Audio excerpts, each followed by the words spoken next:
வணக்கம். இது சமூகம் மீடியாவின் இன்றைய உலகச் செய்திகள். முதலில் தலைப்புச் செய்திகள். தெஹ்ரான் வான்பரப்பில் குண்டுவெடிப்பு சத்தங்கள், கண்டதும் சுடுங்கள் என ட்ரம்ப் அதிரடி உத்தரவு. ஈரானுக்கு நேரம் முடிந்துவிட்டது. ட்ரம்ப் விடுத்த கடைசி எச்சரிக்கை.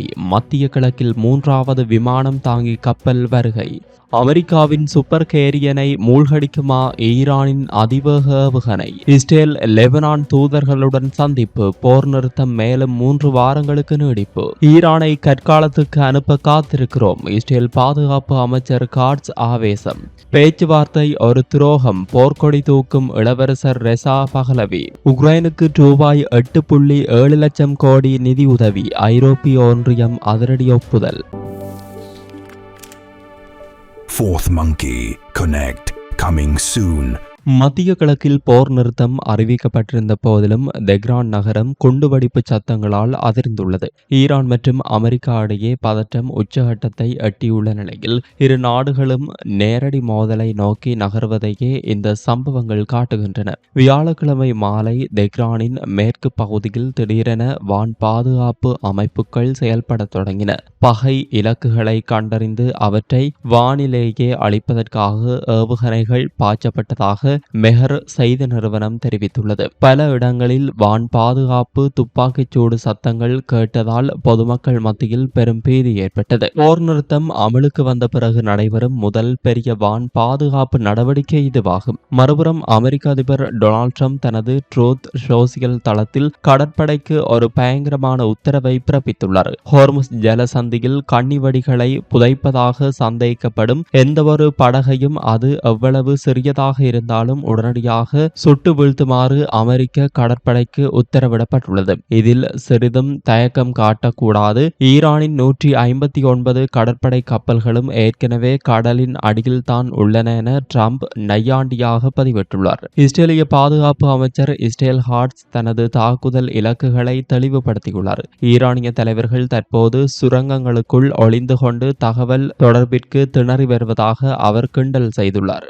மத்திய கிழக்கில் ஈரானை சுற்றி அமெரிக்கா தனது ராணுவ வலையை இறுக்கியுள்ளது. 3வது விமானம் தாங்கி கப்பலும் போர்க்களத்திற்கு வந்து சேர்ந்துள்ள நிலையில் எனக்கு உலகில் உள்ள அத்தனை நேரமும் இருக்கிறது, ஆனால் ஈரானுக்கு இல்லை என அதிபர் டொனால்ட் ட்ரம்ப் விடுத்துள்ள எச்சரிக்கை பெரும் பரபரப்பை ஏற்படுத்தியுள்ளது. அமெரிக்க மத்திய கட்டளை பிரிவு வெளியிட்டுள்ள அதிகாரப்பூர்வ தகவல்படி நிமிட்ஸ் வகை விமானம் தாங்கி கப்பலான USS ஜார்ஜ் H.W. புஷ் நேற்று வியாழக்கிழமை அன்று இந்திய பெருங்கடலை வந்தடைந்தது. ஏற்கனவே அரபிக்கடலில் USS ஆபிரகாம் லிங்கன் மற்றும் செங்கடலில் USS ஜெரால்ட் ஆர்ஃபோர்ட் நிலைநிறுத்தப்பட்டுள்ள நிலையில் 3வது கப்பலின் வருகை ஈரானுக்கு பெரும் அச்சுறுத்தலாக மாறியுள்ளது. ஆப்பிரிக்காவின் முனையை சுற்றி ஒரு நீண்ட பயணத்திற்கு பிறகு இந்த கப்பல் மத்திய கிழக்கை வந்தடைந்துள்ளது குறிப்பிடத்தக்கது. தனது ட்ரூத் சோசியல் தளத்தில் ட்ரம்ப் வெளியிட்டுள்ள பதிவில் ஈரானின் தற்போதைய நிலையை மிக கடுமையாக விமர்சித்துள்ளார். ஈரானின் கடற்படை கடலின் அடியில் மூழ்கியுள்ளது. அவர்களின் விமானப்படை சிதைக்கப்பட்டுவிட்டது.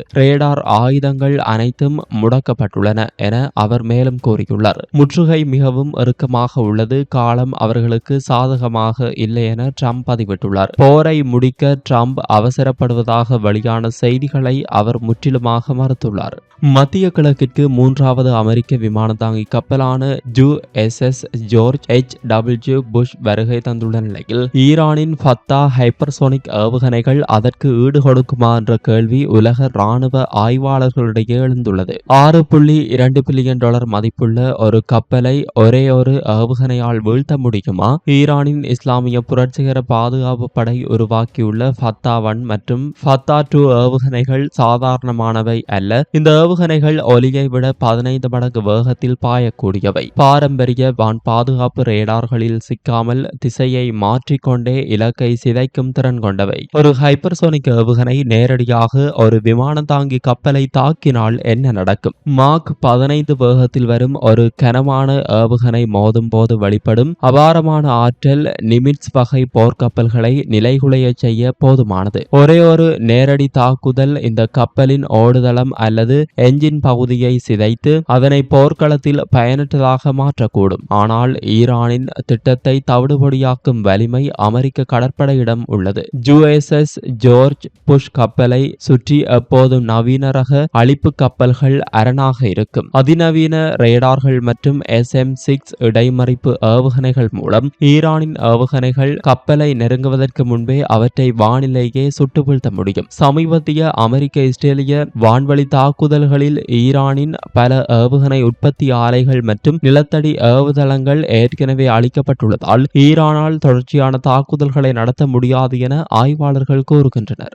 மத்திய கிழக்கில் அமைதிக்கான ஒரு நம்பிக்கை கீற்று தென்பட்டுள்ளது. அமெரிக்க அதிபர் டொனால்ட் ட்ரம்ப் இஸ்ரேல் மற்றும் லெபனான் தூதர்களை வெள்ளை மாளிகைக்கு நேரில் அழைத்து நடத்திய பேச்சுவார்த்தையின் பலனாக தற்காலிக போர் நிறுத்தம் மேலும் 3 வாரங்களுக்கு நீடிக்கப்பட்டுள்ளது. வியாழக்கிழமை வாஷிங்டன் டிசியில் உள்ள ஓவல் அலுவலகத்தில் நடைபெற்ற இந்த சந்திப்பு மிக முக்கியமானது. இஸ்ரேலுக்கும் லெபனானுக்கும் இடையிலான தற்காலிக போர் நிறுத்தம் ஏப்ரல் 24க்கு பிறகும் மேலும் 3 வாரங்களுக்கு நீடிக்கப்படுவதாக ட்ரம்ப் அறிவித்தார். அமெரிக்காவிற்கான இஸ்ரேலிய தூதர் மற்றும் லெபனான் தூதர் நாடா ஹமதா மொவாத் ஆகியோர் இதில் கலந்து கொண்டனர். சந்திப்பிற்கு பிறகு செய்தியாளர்களிடம் பேசிய லெபனான் தூதர் நாடா மொவாத் லெபனானின் கவலைகளை பகிர்ந்து கொண்டார். தெற்கு லெபனானில் இஸ்ரேலிய படைகள் மேற்கொண்டு வரும் அழிவுகளையும் போர் நிறுத்த மீறல்களையும் உடனடியாக நிறுத்த வேண்டும் என்பதை ட்ரம்பிடம் வலியுறுத்தியதாக அவர் கூறியுள்ளார். லெபனானை மீண்டும் ஒரு மகத்தான நாடாக மாற்றுவோம் என அதிபர் ட்ரம்ப் தன்னிடம் உறுதியளித்ததாக மொவாத் உற்சாகத்துடன் தெரிவித்தார். இந்த 3 வார கால அவகாசம் பிராந்தியத்தில் ஒரு நிரந்தர தீர்வை கொண்டுவர பயன்படுத்தப்படும் என எதிர்பார்க்கப்படுகிறது.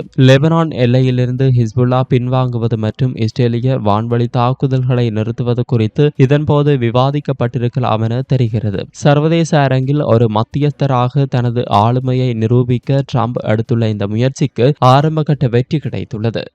மத்திய கிழக்கில் போர் நிறுத்தம் ஊசலாடி கொண்டிருக்கும் வேளையில் இஸ்ரேலிய பாதுகாப்பு அமைச்சர் இஸ்ரேல் ஹாட்ஸ் விடுத்துள்ள எச்சரிக்கை உலக நாடுகளை அதிர வைத்துள்ளது. ஈரானை பொருளாதார ரீதியாகவும் உள்கட்டமைப்பு ரீதியாகவும் அழித்து அந்த நாட்டை பல நூற்றாண்டுகள் பின்னோக்கி தள்ள இஸ்ரேல் தயாராகிவிட்டது. டெல் அவிவில் நடைபெற்ற உயர்மட்ட பாதுகாப்பு கூட்டத்திற்கு பிறகு பேசிய ஹாட்ஸ் இஸ்ரேலின் இலக்குகளை பட்டியலிட்டார். ஈரானின் தேசிய எரிசக்தி கட்டமைப்பு மற்றும் பொருளாதார மையங்களை அழிப்பதன் மூலம் அந்நாட்டை மீண்டும் இருண்ட யுகத்திற்கு தள்ள இஸ்ரேலிய ராணுவம் தயார் நிலையில் உள்ளது. ஏற்கனவே உச்ச தலைவர் அலி கமேனி கொல்லப்பட்டதாக கூறப்படும் நிலையில் எஞ்சியிருக்கும் கமேனி வம்சத்தின் அதிகாரத்தை முழுமையாக துடைத்தறிய இஸ்ரேல் இலக்கு வைத்துள்ளது. தாக்குதலுக்கான அனைத்து வரைபடங்களும் தயார். இப்போது அமெரிக்க அதிபர் ட்ரம்பின் ஒரு பச்சை சமீட்சை மட்டுமே பாக்கி. இஸ்ரேல் மற்றும் அமெரிக்காவின் கற்கால எச்சரிக்கைக்கு ஈரானின் புரட்சிகர பாதுகாப்பு படை தளபதி சையத் மஜித் மூசாவி காரசாரமாக பதிலடி கொடுத்துள்ளார். உங்கள்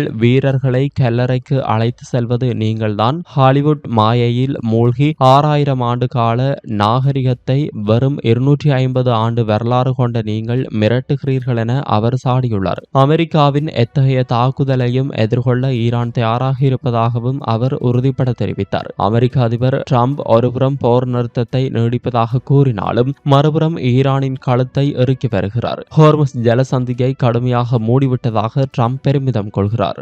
மத்திய கிழக்கில் அமைதி பேச்சுவார்த்தைகள் ஒருபுறம் நடந்தாலும் ஈரானின் முன்னாள் ஷாவின் மகனும் நாடு கடத்தப்பட்ட பட்டத்து இளவரசருமான ரெசா பஹ்லவி விடுத்துள்ள கருத்துக்கள் சர்வதேச அரசியலில் அனலை கிளப்பியுள்ளன. தெஹ்ரானுடன் சமரசம் பேசுவது தற்கொலைக்கு சமம் என அவர் எச்சரித்துள்ளார். பெர்லினில் செய்தியாளர்களிடம் பேசிய பஹ்லவி ஈரானின் புதிய தலைமையை கடுமையாக சாடினார். ஈரானுடன் பேச்சுவார்த்தை நடத்துவது என்பது அவர்களை சமாதானப்படுத்துவதற்கு சமம். அலி கமேனியின் மறைவிற்கு பிறகு வந்துள்ள புதிய தலைவர்கள் அனைவரும் ஒரே இயந்திரத்தின் வெவ்வேறு முகங்கள் தான். இவர்களிடம் மாற்றம் வராது. கடந்த ஆண்டு ஆயிரக்கணக்கான போராட்டக்காரர்களை படுகொலை செய்த இந்த மதகுருமார்களின் ஆட்சியை பேச்சுவார்த்தை மூலம் மாற்ற முடியாது என அவர் உறுதியாக தெரிவித்தார். ஈரானுக்கு எதிராக போரில் ஐரோப்பாவும் அமெரிக்காவும் நேரடியாக இணைய வேண்டும் என பஹ்லவி வேண்டுகோள் விடுத்துள்ளார். ஈரான் தனது நீண்ட தூர ஏவுகணைகள் மூலம் ஐரோப்பாவை அச்சுறுத்துகிறது. ஐரோப்பா இன்னும் வேடிக்கை பார்ப்பது ஏன் என அவர் கேள்வி எழுப்பியுள்ளார்.